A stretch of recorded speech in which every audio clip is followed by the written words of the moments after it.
जय हिंद दोस्तों, स्वागत है आप सभी का बीए सेमेस्टर वाला में। दोस्तों, जैसा कि आप सभी लोगों को पता है और नहीं पता है तो आप सभी लोग जान लीजिए, बीए सेमेस्टर वाला चैनल पर आपके सारे सब्जेक्ट की और सारे सेमेस्टर की तैयारी काफ़ी शानदार तरीके से और अच्छे से कराई जा रही है। लिखित और ऑब्जेक्टिव दोनों, भारत के सभी यूनिवर्सिटी के लिए, उत्तर प्रदेश में जितने भी यूनिवर्सिटी के लिए, सभी के लिए है। ठीक है, चलें आज के इस क्लास के माध्यम से दोस्तों हम लोग जानेंगे BA third year fifth semester Hindi. ठीक है, कल भी मैंने आपको हिंदी पढ़ाया था और जो आप लोगों का न्यू बैच स्टार्ट हो गया है एग्ज़ाम 2024, एग्ज़ाम 2025 और यह जो क्लास है एग्ज़ाम 2026 और एग्ज़ाम 2027 के लिए भी मोस्ट इम्पॉर्टेंट होगी। ठीक है, पेपर का नाम है साहित्य शास्त्र और हिंदी आलोचना। ठीक है, आपको फिफ्थ सेमेस्टर में एक सब्जेक्ट के 2 पेपर देने पड़ते हैं, चाहे आपने कोई भी सब्जेक्ट लिया हो। दीनदयाल उपाध्याय गोरखपुर विश्वविद्यालय में आपको हिंदी के 4 पेपर देने पड़ेंगे बीए फिफ्थ सेमेस्टर में। ठीक है, साहित्य शास्त्र और हिंदी आलोचना प्रथम मैंने कल आपको पढ़ा दिया था। साहित्य शास्त्र और हिंदी आलोचना ये द्वितीय है, जिसका पेपर कोड है HND 302।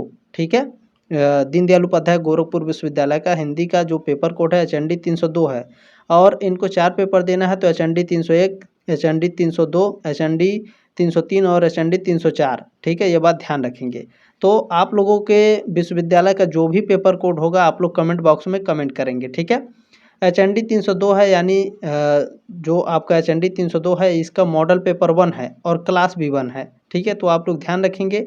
अच्छा, डिस्क्रिप्शन बॉक्स में आपको प्लेलिस्ट का लिंक है, पेपर 1 प्लेलिस्ट का और पेपर 2 प्लेलिस्ट का। तो पिछले साल भी मैंने आपके क्लासेस कराए थे, तो आप लोग जा करके अटेंड कर सकते हैं। ठीक है, चलें आप, जैसा कि आप सभी लोगों को पता है, top 100 most important MCQ question answer with important notes को मिला करके आपके कुल 100 से भी ज़्यादा प्रश्न हो जाते हैं दोस्तों। ठीक है, देखिए मैं आपको यहाँ पर कुछ बता रहा हूँ, ध्यान से सुनिएगा। जो दीनदयाल उपाध्याय गोरखपुर विश्वविद्यालय है, डॉक्टर भीमराव अम्बेडकर यूनिवर्सिटी है, सिद्धार्थ यूनिवर्सिटी है। अच्छा, जहाँ जहाँ आपके ऑब्जेक्टिव क्वेश्चन है वो बच्चे आराम से इस क्लास को अटेंड कर सकते हैं, जिनका लिखित है वो भी कर सकते हैं। ठीक है, इसमें चिंता की कोई आवश्यकता नहीं है। जैसे यहाँ पर देखिए, राम मनोहर लोहिया अवध विश्वविद्यालय है, राजा महेंद्र प्रताप सिंह स्टेट यूनिवर्सिटी है, महात्मा गांधी काशी विद्यापीठ में। अच्छा, यहाँ जितने भी कॉलेज हैं आपके इस बार लिखित एग्जाम हो गए, लगभग 60% कॉलेज में आपके लिखित एग्जाम हो रहे हैं। तो लिखित क्वेश्चन पेपर भी मैंने सॉल्व कराया है, डिस्क्रिप्शन बॉक्स में लिंक है, जा करके देख लेंगे। ठीक है, चलें स्टार्ट करते हैं दोस्तों आज का क्लास। आज के इस क्लास में आपका पहला प्रश्न पूछा गया है, ब्रह्मानंद स्वरूप परमानंद को काव्य का परम प्रयोजन कहा। किसने कहा था भैया? तो जो आपके आचार्य मम्मट हैं, इन्होंने ब्रह्मानंद स्वरूप परमानंद को काव्य का काव्य का परम प्रयोजन कहा। ठीक है, सी ऑप्शन आपका राइट है। सभी मोस्ट इंपॉर्टेंट प्रश्न है, ये बात ध्यान रखेंगे। अच्छा, ये आपकी जिम्मेदारी है कि आप इस क्लास को आगे इस तरह से शेयर बटन बना होगा, इस पर क्लिक करके व्हाट्सएप पे जरूर सेंड कर देंगे अपने साथियों के साथ। ठीक है, चले आपसे ये रिक्वेस्ट है और आपकी जिम्मेदारी भी है। चले दूसरा प्रश्न है, नाट्यशास्त्र के रचनाकार हैं। नाट्यशास्त्र के रचनाकार भरत मुनि हैं। बहुत ही फेमस क्वेश्चन है, ये क्वेश्चन हर साल पूछा जाता है, नाट्यशास्त्र की रचना। ठीक है, आचार्य भरत मुनि है, ऑप्शन नंबर ए राइट है आपका। चलिए इसमें तीसरा प्रश्न आपका पूछा गया है, धर्मार्थ काम मोक्षेण वैद क्षण्यम कलासूच करोति प्रीति कीर्ति च साधु काव्यम निबंधम, किस आचार्य का कथन है? तो ये कथन है आचार्य भामह का। ये ऑप्शन आपका राइट है। ठीक है, आगे और भी अच्छे अच्छे क्वेश्चन दोस्तों मिलेंगे, थोड़ा सा वेट करिए, लास्ट तक जरूर देखिएगा, ये आपके लिए बहुत ही हेल्पफुल होगी एग्जाम में। ठीक है, चले चौथा प्रश्न है, फल प्राप्ति हेतु शीघ्रता पूर्वक उधोरा किस कार्य अवस्था में होता है? तो यह प्रयत्न में होता है, डी ऑप्शन आपका राइट है। प्रश्न नंबर 5 आपका पूछा गया है, काव्य अलंकार रचना है आचार्य भामह की, आचार्य वामन की, अभिनव गुप्ता की, या इनमें से कोई नहीं? काव्य अलंकार की जो रचना है साथियों, यह आचार्य भामह की है, ये ऑप्शन आपका राइट है। अच्छा, आप लोग टेलीग्राम ग्रुप ज्वाइन कर लीजिएगा, वीडियो के ठीक नीचे आपको PDF मिलेगा, वहाँ से आप लोग PDF डाउनलोड कर सकते हैं। आपका रिवीजन भी होता रहेगा और यूनिवर्सिटी से संबंधित आपके सारे अपडेट भी दिए जाते हैं, क्योंकि सारे अपडेट के वीडियो बनाकर यूट्यूब पर डालना मुश्किल हो जाता है। तो इसीलिए आपके जो भी छोटा मोटा जो भी आपके कॉलेज से संबंधित अपडेट रहता है तो टेलीग्राम में दिया जाता है। तो टेलीग्राम ग्रुप ज्वाइन कर लीजिएगा, ठीक है, और उसमें आपके ये क्वेश्चंस भी आपके कराए जाते हैं, तो मैं डालता रहता हूँ, आप लोग देखते रहिएगा। ठीक है, चले इसमें आपका छठा प्रश्न है, रस को ब्रह्मानंद सहोदर कहा है। तो रस को ब्रह्मानंद सहोदर किसने कहा है? तो आचार्य विश्वनाथ ने रस को ब्रह्मानंद सहोदर कहा है। सी ऑप्शन आपका करेक्ट है। प्रश्न नंबर 7 आपका पूछा गया है, निम्न में से रूढ़ शब्द नहीं है। चावल, जलज, दिन या घोड़ा। तो देखिए घोड़ा, दिन और चावल ये आपके क्या हैं? रूढ़ शब्द हैं। लेकिन जलज क्या है? ये आपका रूढ़ शब्द नहीं है। बी ऑप्शन आपका राइट है। सर जी ये बताइए कि रूढ़ शब्द क्या होता है? ठीक है, तो चलिए आपको मैं बता दे रहा हूँ रूढ़ शब्द क्या होता है। देखें, रूढ़ शब्द वे शब्द होते हैं जिनके खंडों का कोई अर्थ न निकले और जो हमेशा किसी विशेष अर्थ को प्रकट करते हों। ठीक है, उदाहरण के तौर पर जैसे नाक हो गया, कान हो गया, पीला, हरा, अच्छा नीला, ये सब। ठीक है, पर, झट, कपड़ा, कमीज, लोटा, पगड़ी, ये सब क्या है? ये सब रूढ़ शब्द हैं। ठीक है, इनके खंडों का कोई अर्थ नहीं निकलता है। ठीक है बाबू, चलें इसी तरह से आपको एकदम शानदार तरीके से पढ़ाते हुए चलेंगे।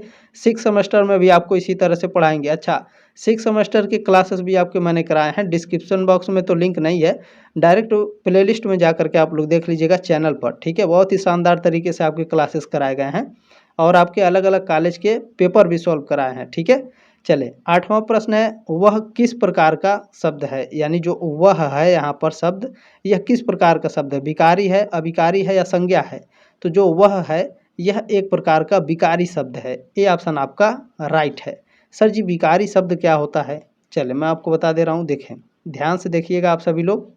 अच्छा, अगर अच्छा लग रहा होगा तो एक लाइक ज़रूर कर दीजिएगा।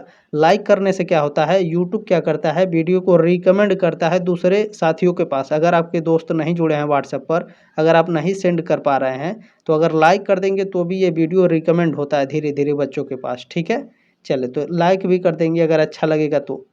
चले देखिए विकार क्या है? वह एक सर्वनाम है। ठीक है, मैंने ये प्रश्न में था, वह क्या है? एक सर्वनाम है और सर्वनाम एक विकारी शब्द है।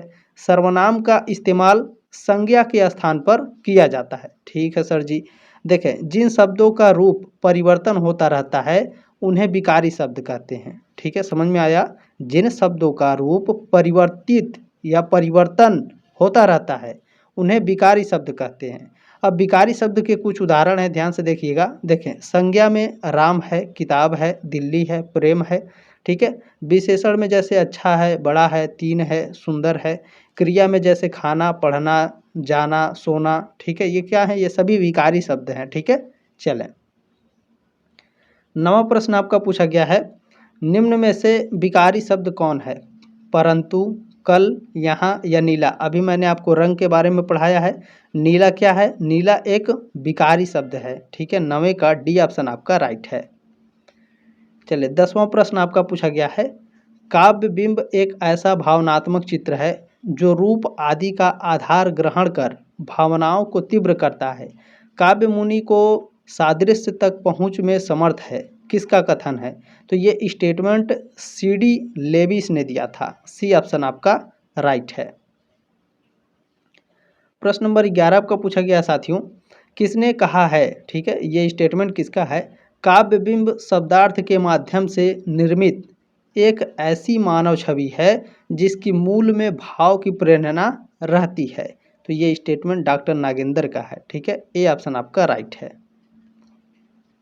प्रश्न नंबर 12 आपका इसमें पूछा गया है, व्याकरण के नियम के विरुद्ध अशुद्ध प्रयोग में कौन सा काव्य दोष होता है?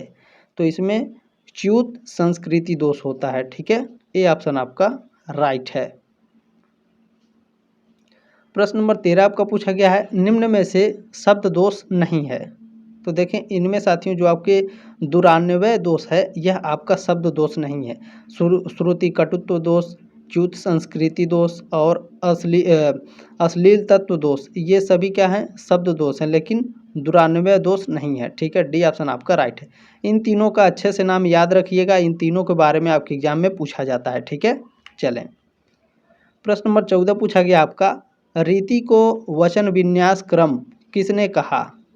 तो जो आपके आचार्य राजशेखर हैं इन्होंने रीति को वचन विन्यास क्रम कहा था। ठीक है, बी ऑप्शन आपका राइट है। अब यहाँ आप लोग ध्यान से देखिएगा, इस प्रश्न को दो तरह से आपके एग्जाम में पूछता है। ठीक है, एक तो ऐसे पूछेगा रीति को वचन विन्यास क्रम किसने कहा है।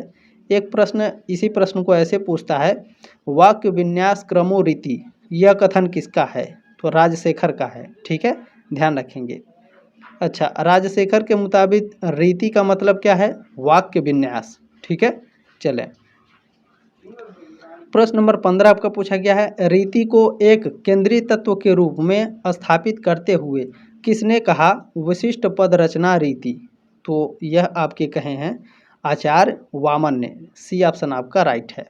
अच्छा, इसको मैंने एक क्वेश्चन पेपर सॉल्व कराया था और खुद मैंने एक मॉडल पेपर तैयार करके दिया है, जा करके देखिएगा। ये सारे प्रश्न आपके लिखित मॉडल पेपर में भी हैं। ठीक है, बहुत ही इंपॉर्टेंट है ये। साहित्य दर्पण के रचनाकार हैं, कौन है भैया, तो साहित्य दर्पण आचार्य विश्वनाथ जी ने लिखा था। ए ऑप्शन आपका राइट है। प्रश्न नंबर 17 आपका पूछा गया है सुंदर है बिगह सुमन सुंदर मानव तुम सबसे सुंदरतम। अच्छा, इसमें कौन सा काव्य दोष है, तो इसमें अधिक पदत्व है। ठीक है, ए ऑप्शन आपका राइट है। प्रश्न नंबर आपका 18 पूछा गया है राजन देहु तुरंग मोहि अथवा देहु मतंग इन पंक्तियों में दोष होगा, तो इन पंक्तियों में दुष्क्रमत्व दोष है। ठीक है, सी ऑप्शन आपका राइट है।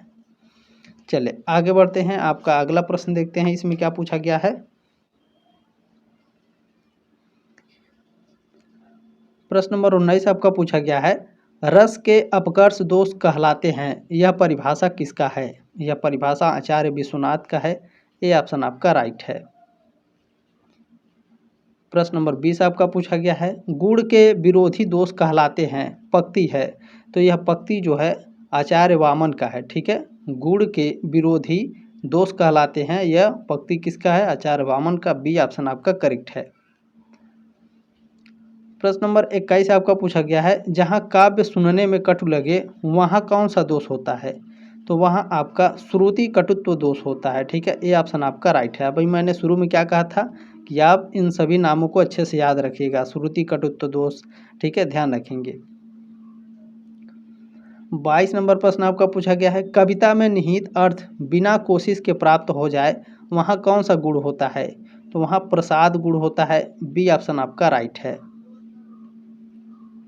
प्रश्न नंबर 23 आपका पूछा गया है देखी रूप लोचन ललचाने हरखे जनु निज निधि पहचाने, इनमें कौन सा गुण है, तो इनमें माधुर्य गुण है। बी ऑप्शन आपका करेक्ट है। प्रश्न नंबर 24 है साथियों शब्द में जहाँ मूल अर्थ नहीं बल्कि उसका व्यंग्यार्थ अभिप्रेत होता है वहाँ कौन सी शब्द शक्ति होती है, तो वहाँ लक्षणा शब्द शक्ति होती है। बी ऑप्शन आपका करेक्ट है। लक्षणा अभिधा इन सब के बारे में मैं अभी आगे आपको समझाऊंगा अच्छे से। ठीक है, चलें प्रयोजनवती लक्षणा के निम्न में से उपभेद नहीं है, इन चारों में से कौन प्रयोजनवती लक्षणा का उपभेद नहीं है, तो देखिए जो आपके इसमें कढ़ा लक्षणा है। ठीक है, कढ़ा लक्षणा आपके प्रयोजनवती लक्षणा का उपभेद नहीं है। ठीक है, बी ऑप्शन आपका करेक्ट है। अच्छा, आप लोग यहाँ ध्यान दीजिएगा, यहाँ पर की पॉइंट में आपके लिखे गए हैं जो आपके एग्जाम के लिए इम्पोर्टेंट है। देखिए प्रयोजनवती लक्षणा के दो भेद हैं, एक होता है गौड़ी लक्षणा, एक होता है शुद्धा लक्षणा। ठीक है, अच्छा गौड़ी लक्षणा और शुद्धा लक्षणा के बारे में आपके एग्जाम में पूछता है तो ध्यान रखेंगे। लक्षणा शब्द की वह शक्ति है जिससे उसका अभिप्राय सूचित होता है। ठीक है, समझ में आया। देखें लक्षणा जो लक्षणा है वह शब्द की शक्ति है जिससे उसका अभिप्राय सूचित होता है। ठीक है, प्रयोजनवादी लक्षणा का प्रयोग तब किया जाता है अच्छा जब मन में उपजे विचार को प्रकट नहीं किया जा सकता। ठीक है, आपके एग्जाम में पूछता है तो ध्यान रखिएगा प्रयोजनवादी लक्षणा का प्रयोग कब होता है, तब किया जाता है जब मन में उपजे कोई भी विचार आपके मन में उपज रहा है और आप उसको प्रकट नहीं कर पा रहे हैं, तो वो क्या है भैया प्रयोजनवादी लक्षणा है। ठीक है, और यह दो प्रकार का होता है, एक होता है गौड़ी लक्षणा, एक होता है शुद्धा लक्षणा। प्रश्न नंबर 26 है आपका सादृश्य संबंध के आधार पर अन्य अर्थ ग्रहण किया जाता है तो कौन सी लक्षणा शब्द शक्ति होगी, तो यह आपकी गौड़ी लक्षणा होगी। ठीक है, बी ऑप्शन आपका राइट है। चले अब यहाँ ध्यान रखिएगा आप लोग, जब सादृश्य संबंध के आधार पर किसी शब्द का अन्य अर्थ ग्रहण किया जाता है तो गौड़ी लक्षणा शब्द शक्ति होती है। जैसे मुख चंद्र है का मतलब है कि चंद्र के समान मुख में भी चमक है। ठीक है, चलें प्रश्न नंबर 27 आपका पूछा गया है, कौन सी शब्द शक्ति में ध्वन्यार्थ प्रकट होता है। तो कौन सी शब्द शक्ति में भैया बताइए। बिल्कुल व्यंजना में आपके जो ध्वन्यार्थ प्रकट होता है, बी ऑप्शन आपका करेक्ट है। अब यहाँ की पॉइंट है, बहुत ही ध्यान से पढ़िएगा, आपके एग्जाम के लिए बहुत ही महत्वपूर्ण है। देखें, जब किसी शब्द का अर्थ मुख्यार्थ या लक्ष्यार्थ से न होकर संदर्भ के हिसाब से अलग अलग अर्थ से प्रकट हो तो उसे व्यंजना शब्द शक्ति कहते हैं। ठीक है, व्यंजना शब्द शक्ति में शब्द से पहले मुख्यार्थ का बोध होता है और उसके बाद वक्ता या फिर जो बोलने वाला है, ठीक है, श्रोता यानी सुनने वाला, और संदर्भ के हिसाब से कई और अर्थ ध्वनित होते हैं। ठीक है, अच्छा, व्यंजना शब्द शक्ति को ध्वन्यार्थ इसलिए कहा जाता है क्योंकि इसमें अर्थ ध्वनित होता है। ठीक है, अब यहाँ याद रखिएगा कि जो व्यंजना शब्द शक्ति है इसके दो भेद होते हैं, एक होता है शाब्दिक व्यंजना और दूसरा होता है आर्थी व्यंजना। आपके एग्जाम में पूछा जाता है व्यंजना शब्द शक्ति के कितने भेद हैं। दो भेद होते हैं, कौन कौन से, एक होता है शाब्दिक व्यंजना, एक होता है आर्थी व्यंजना। प्रश्न नंबर 28 है, निम्न में से अभिधा शब्द शक्ति द्वारा प्रकट नहीं होने वाला अर्थ कौन सा है। तो यह अर्थ है साक्षात संकेतितार्थ, ए ऑप्शन आपका राइट है। प्रश्न नंबर 29 आपका पूछा गया है, कनक कनक ते 100 गुनी मादकता अधिकाय में शब्द शक्ति है। तो इसमें अभिधा शब्द शक्ति है, ए ऑप्शन आपका करेक्ट है। अब इसमें कभी कभी पूछता है कि कनक कनक ते 100 गुनी मादकता अधिकाय में कौन सा अलंकार है। तो इसमें यमक अलंकार है। ठीक है, ध्यान रखिएगा आप लोग। देखिए, कनक कनक ते 100 गुनी मादकता अधिकाय पंक्ति में यमक अलंकार है। इस पंक्ति में कनक शब्द 2 बार आया है और इसके अलग अलग अर्थ हैं। यमक अलंकार की यह परिभाषा है कि जब किसी पंक्ति में एक ही शब्द, ठीक है, 2 या 2 से अधिक बार प्रयोग होता है और हर बार उसका अर्थ अलग अलग होता है तो वहाँ क्या होता है, यमक अलंकार होता है। चलिए प्रश्न नंबर 30 है, शुद्धा लक्षणा में किस संबंध के अतिरिक्त अन्य ग्रहण किया जाता है। तो शुद्धा लक्षणा में सादृश्य संबंध के अतिरिक्त अन्य ग्रहण किया जाता है, बी ऑप्शन आपका राइट है। प्रश्न नंबर आपका 31 पूछा गया है, व्यंजना शब्द शक्ति के मुख्यतः 2 भेद कौन से हैं। तो एक अभी मैंने आपको पढ़ाया ना ऊपर, देखिए आपके एग्जाम में भी इस तरह से पूछेगा बाबू, इसलिए मैं कहता हूँ जो की पॉइंट है इसको बिल्कुल भी स्किप नहीं करना है। ठीक है, देखिए यहाँ पर पूछा गया है व्यंजना शब्द शक्ति के 2 मुख्य भेद कौन से हैं। एक होता है शाब्दिक व्यंजना और दूसरा होता है आर्थी व्यंजना। ठीक है, ये ऑप्शन आपका राइट है। ठीक है, देखें यहाँ पर आप लोग ध्यान रखेंगे, व्यंजना शब्द शक्ति के 2 मुख्य भेद हैं, एक होता है शाब्दिक व्यंजना, एक होता है आर्थी व्यंजना। अच्छा, जो इसमें शाब्दिक व्यंजना है उसके 2 भेद हैं, एक है अभिधामूलक व्यंजना और दूसरा है लक्षणामूलक व्यंजना। प्रश्न नंबर 32 आपका पूछा गया है, किस शब्द शक्ति में संदर्भ प्रसंग के आधार पर अर्थ का स्वरूप प्रकट होता है। तो यह व्यंजना में होता है, बी ऑप्शन आपका राइट है। प्रश्न नंबर 33 है आपका, सागर कुल मीन तड़पत है हुलस हो तजलपीन में शब्द शक्ति है। इसमें से कौन सा भैया, इसमें कौन सा शब्द शक्ति बताइए आप सभी लोग। बिल्कुल इसमें आर्थी व्यंजना है, सी ऑप्शन आपका राइट है। प्रश्न नंबर 34 आपका पूछा गया है, माधुर्य गुण किस रस की स्थिति में होगी। माधुर्य गुण, तो जो माधुर्य गुण है यह श्रृंगार करुण रस की स्थिति में होगी, बी ऑप्शन आपका राइट है। अब आपका मैं डाउट क्लियर करूंगा और आपके एग्जाम के लिए बहुत ही इंपॉर्टेंट है, ध्यान देंगे।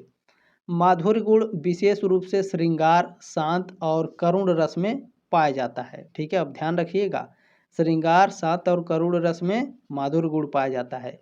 माधुर्य गुण से जुड़े अलंकारों में श्लेष, विप्रलंब, लीला, वक्रता और समंजस शामिल है। ठीक है, देखें आप कैसे पहचानेंगे कि कौन सा माधुर्य गुण है। तो यहाँ देखिए ध्यान से, माधुर्य गुण वाली रचनाओं में ट वर्ग यानी ट वर्ग में ट, ठ, अड़, ढ, अड़ को छोड़कर क से भ तक के वर्णों का प्रयोग होता है। ठीक है, ध्यान रखिएगा, जिसमें क से भ तक के वर्णों का प्रयोग होता है वहाँ माधुर्य गुण होता है। ठीक है, उसमें इन सभी शब्दों का इस्तेमाल नहीं होता है। तो आप शब्दों को देखकर भी दोस्तों पता लगा लेंगे कि इसमें माधुर्य गुण है। ठीक है, चलें।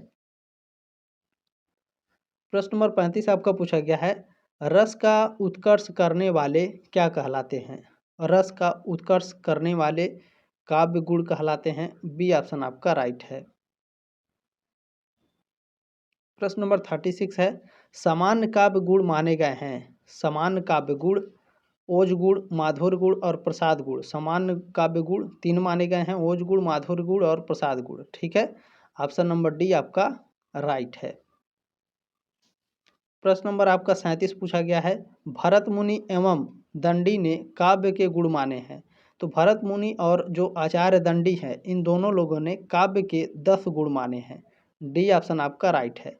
सर जी 10 गुण माने हैं, कौन कौन से 10 गुण हैं? देखें, माधुर्य गुण है, ओज गुण है, प्रसाद गुण है, श्लेष गुण है, समता गुण है, सुकुमारता गुण है, अर्थव्याप्ति गुण है, उदारता गुण है, क्रांति है और समाधि गुण है। ठीक है, आचार्य भरत मुनि ने काव्य गुणों की संख्या 10 मानी है। ठीक है, 10 आपको मैंने बता दिए। चलें, प्रश्न नंबर आपका 38 है, जिस कविता को सुनकर हृदय वीरत्व भाव, ठीक है, जिस कविता को सुनकर हृदय वीरत्व भाव से भर जाए वहाँ कौन सा काव्य गुण होगा? तो वहाँ आपका ओज काव्य गुण होगा। ए ऑप्शन आपका करेक्ट है। प्रश्न नंबर 39 है आपका, हिमाद्री तुंग श्रृंग से प्रबुद्ध शुद्ध भारती स्वयं प्रभा समुज्ज्वला स्वतंत्रता पुकारती है, इनमें कौन गुण है? तो इनमें ओज गुण है। ए ऑप्शन आपका करेक्ट है। प्रश्न नंबर 40 आपका पूछा गया है, वह कविता जिसे सुनकर हृदय मधुर भाव से भर जाए वहाँ कौन से गुण होते हैं? तो वहाँ माधुर्य गुण होते हैं। ए ऑप्शन आपका राइट है। प्रश्न नंबर 41 आपको पूछा गया, आचार्य वामन के अनुसार काव्य के कितने गुण हैं? आचार्य वामन के अनुसार काव्य के 20 गुण होते हैं। सी ऑप्शन आपका राइट है। अब यहाँ आचार्य वामन से जुड़ी कुछ बातें हैं, ध्यान से देखिएगा आप लोग। देखिए, आचार्य वामन ने काव्य हेतु के स्थान पर काव्यांग शब्द का इस्तेमाल किया था। आपके एग्जाम में पूछा जाता है दोस्तों, आचार्य वामन ने काव्य हेतु के स्थान पर किस शब्द का इस्तेमाल किया था? काव्यांग शब्द का इस्तेमाल किया था। पूछा जाता है, उन्होंने जो आचार्य वामन हैं रीति के कितने भेद बताए हैं? तो आचार्य वामन ने रीति के 3 भेद बताए हैं। कौन कौन से? वैदर्भी रीति, गौड़ी रीति और पांचाली रीति। ठीक है, देखें, रीति संप्रदाय आचार्य वामन द्वारा प्रवर्तित एक काव्य संप्रदाय है। चलें, प्रश्न नंबर 42 आपका, सब को जानत तुम्हें सारे जगत जहान में कौन सा काव्य दोष है? तो इसमें पुनरुक्ति दोष है। ए ऑप्शन आपका राइट है। अब यहाँ मैं आपको समझा रहा हूँ, ध्यान से देखिएगा। देखिए, सब को जानत तुम्हें सारे जगत जहान में पुनरुक्ति दोष है। काव्य में गुण के विरोधी तत्वों को दोष कहते हैं।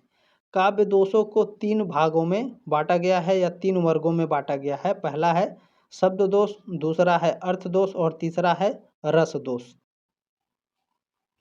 प्रश्न नंबर 43 है आपका, चिंतामणि का पहला प्रकाशन कब हुआ था?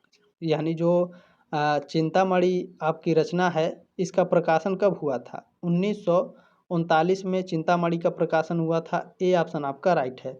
अब ये आपका होमवर्क है कि चिंतामणि के लेखक कौन हैं? कमेंट बॉक्स में कमेंट जरूर करेंगे, क्योंकि जब आप अपने दिमाग पर जोर डालेंगे तो मुझे उतना ज़्यादा मेहनत नहीं करना पड़ेगा। ठीक है, मेरे साथ साथ आप भी अच्छे से तैयार करेंगे। प्रश्न नंबर 44 है, शुक्ल ने, जो आचार्य रामचंद्र शुक्ल हैं, ठीक है, इन्होंने किस पत्रिका का प्रकाशन किया था? तो आचार्य रामचंद्र शुक्ल ने नागरी प्रचारणी पत्रिका का संपादन किया। ए ऑप्शन आपका राइट है 44 का। अब यहाँ आप लोग ध्यान देंगे, बहुत ही इंपॉर्टेंट है, इसमें कई सारे प्रश्न हैं। देखें, आचार्य रामचंद्र शुक्ल ने नागरी प्रचारणी पत्रिका का संपादन किया था। ठीक है सर जी। अच्छा, वे साल 1909 से 1914 तक इस पत्रिका के संपादक रहे। नागरी प्रचारणी पत्रिका हिंदी की सबसे पुरानी शोध पत्रिकाओं में से एक है। इसकी शुरुआत कब हुई थी? साल 1897 में नागरी प्रचारणी सभा ने, ठीक है, अच्छा, नागरिक प्रचारणी पत्रिका का जो संपादन है यह 1897 में, ठीक है। नहीं नहीं सॉरी, जो नागरिक प्रचारणी सभा है इसकी शुरुआत 1897 में हुई थी, ठीक है। ये ध्यान रखेंगे आप। जो नागरिक प्रचारणी सभा है पहले यह त्रैमासिक पत्रिका थी, यानी 3 महीने में प्रकाशित होती थी, लेकिन साल 1907 में इसे मासिक पत्रिका में बदल दिया गया, यानी महीने वाली पत्रिका में, ठीक है। इस पत्रिका के संपादक मंडल में कई विद्वानों के नाम शामिल रहे, जैसे कि बाबू श्याम सुंदर दास। बाबू श्याम सुंदर दास को नागरिक प्रचारणी सभा का संस्थापक माना जाता है, ठीक है। ये भी आपके एग्जाम में पूछा जाता है। और पूछा जाता है इनमें से कौन नागरिक प्रचारणी सभा के संस्थापकों में से नहीं है, निगेटिव प्रश्न में पूछता है। तो जब आपको इन सभी लोगों के नाम याद रहेंगे तभी आप उत्तर दे पाएंगे, नहीं तो आप फेल हो जाएंगे भैया, ठीक है। देखें कौन कौन संपादक में रहे थे। श्याम सुंदर दास तो ये प्रथम अग्रणी थे। गौरी शंकर, हीराचंद ओझा, चंद्रधर शर्मा गुलेरी, जयचंद विद्यालंकर, डॉक्टर संपूर्णानंद, आचार्य नरेंद्र देव, आचार्य हजारी प्रसाद द्विवेदी और वासुदेव शरण अग्रवाल, ये सभी लोग का जो आपकी नागरिक प्रचारणी सभा है इसके संस्थापकों में से एक रहे हैं, ठीक है। चले प्रश्न नंबर 45 है आपका। शुक्ल ने किस शैल के निबंधों का प्रवर्तन कर हिंदी निबंधों को प्रतिष्ठा प्रदान की है। तो यह समाज शैली को, ए ऑप्शन आपका राइट है। प्रश्न नंबर 46 है दोस्तों। शुक्ल ने, आचार्य रामचंद्र शुक्ल के अनुसार भक्ति क्या है। तो इनके अनुसार भक्ति है श्रद्धा और प्रेम के योग का नाम भक्ति है, सी ऑप्शन आपका राइट है। प्रश्न नंबर 47 है। आचार्य रामचंद्र शुक्ल ने लोभ का विवेचन किस संदर्भ में किया है। तो इन्होंने लोभ का विवेचन साहित्य में, समाज में और रस शास्त्र में किया है, डी ऑप्शन आपका राइट है। प्रश्न नंबर 48 है। शुक्ल यानी आचार्य रामचंद्र शुक्ल के अनुसार कर्मण्य लोग होते हैं। तो इनके अनुसार कर्मण्य लोग कर्म में आनंद का अनुभव करने वाले होते हैं, डी ऑप्शन आपका राइट है। प्रश्न नंबर आपका 49 क्या पूछा गया है। शुक्ल जी सामाजिक जीवन की स्थिति और पुष्टि के लिए किस भाव का प्रसार आवश्यक मानते हैं। तो यह करुणा भाव को आवश्यक मानते हैं, ए ऑप्शन आपका राइट है। प्रश्न नंबर 50 आपका पूछा गया है। लोभ और प्रीति में शुक्ल ने प्रेम का कौन सा रूप श्रेष्ठ बताया है। तो इन्होंने प्रेम का लोकबद्ध प्रेम को श्रेष्ठ बताया है, बी ऑप्शन आपका राइट है। प्रश्न नंबर आपका 51 पूछा गया भैया, बहुत ही ध्यान से देखेंगे। रामचंद्र शुक्ल की एकमात्र कहानी है। तो जो 11 वर्ष का समय है ये रामचंद्र शुक्ल की कहानी है। वैसे इनकी कहानियाँ कई सारी हैं, ठीक है। सी ऑप्शन आपका राइट है। अब यहाँ थोड़ा सा आप लोग देखेंगे, आपके लिए इम्पोर्टेंट है। देखें 11 वर्ष का समय एक कहानी है जिसे आचार्य रामचंद्र शुक्ल ने लिखा था, ठीक है भैया। यह कहानी 1903 में प्रकाशित हुई थी और हिंदी की पहली शिल्प के अनुरूप मानी जाती है। अब जो आचार्य रामचंद्र शुक्ल हैं इनकी कुछ रचनाएं हैं, देख लीजिए, जो आपके एग्जाम में पूछे जाते हैं। हिंदी साहित्य का इतिहास बहुत ही फेमस है, आपके एग्जाम में पूछा जाता है। हिंदी साहित्य के इतिहास के लेखक कौन है। आचार्य रामचंद्र शुक्ल है। चिंतामणि, अच्छा मैंने जो कमेंट करने के लिए बोला था वो आपको यहाँ उत्तर मिल गया है। चिंतामणि के लेखक कौन है, आचार्य रामचंद्र शुक्ल है। हिंदी शब्द सागर, नागरिक प्रचारणी पत्रिका गोस्वामी तुलसीदास, जासी ग्रंथावली, भ्रमर गीत सार, जो गोस्वामी तुलसीदास हैं, और जासी ग्रंथावली और भ्रमर गीत सार है, ये तीनों आपके फेमस क्वेश्चन है। ये तीनों आपके एग्जाम में पूछे जाते हैं कि ये किसके इसके लेखक कौन है, ठीक है। चले प्रश्न नंबर 52 है आपका। आचार्य रामचंद्र शुक्ल काशी नागरिक प्रचारणी सभा के लिए हिंदी शब्द सागर के निर्माण के लिए कब नियुक्त हुए। तो यह 1905 में नियुक्त हुए थे, डी ऑप्शन आपका राइट है। प्रश्न नंबर आपका 53 पूछा गया है। रामचंद्र शुक्ल की रचना चिंतामणि में कितने निबंध संग्रहित हैं। तो इसमें कुल टोटल 17 निबंध संग्रहित हैं, सी ऑप्शन आपका राइट है। अब यहाँ देखेंगे आचार्य रामचंद्र शुक्ल की रचना चिंतामणि भाग 2 में कितने निबंध संग्रह है।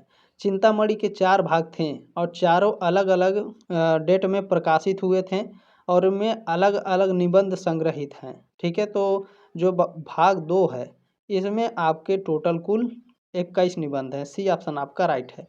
अभी मैं चारों भागों का प्रकाशन भी आपको बताने वाला हूँ, तो थोड़ा सा ध्यान से देखेंगे बाबू, ठीक है। चले, चिंतामणि भाग 3 के संपादक कौन हैं? चिंतामणि भाग 3 के जो संपादक हैं, अच्छा कितने बच्चे कहेंगे रामचंद्र शुक्ल हैं?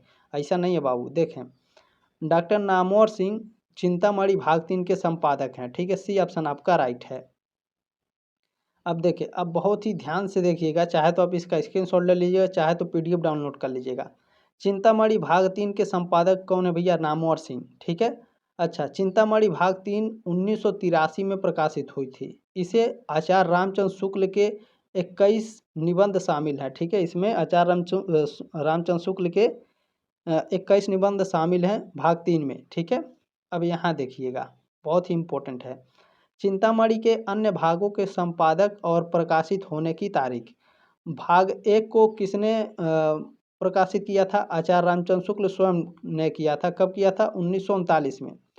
भाग 2 को विश्वनाथ प्रसाद मिश्र ने किया था संपादक, और कब किया था? 1945 में। भाग 3 चिंतामणि के भाग 3 का प्रकाशन नामवर सिंह ने किया था। कब किया था? 1983 में। भाग 4 जो चिंतामणि का भाग 4 है, इसको प्रकाशित करने वाले कुसुम चतुर्वेदी और ओम प्रकाश सिंह हैं, और इसका प्रकाशन 2004 में हुआ था। ठीक है, बहुत ही इम्पोर्टेंट है।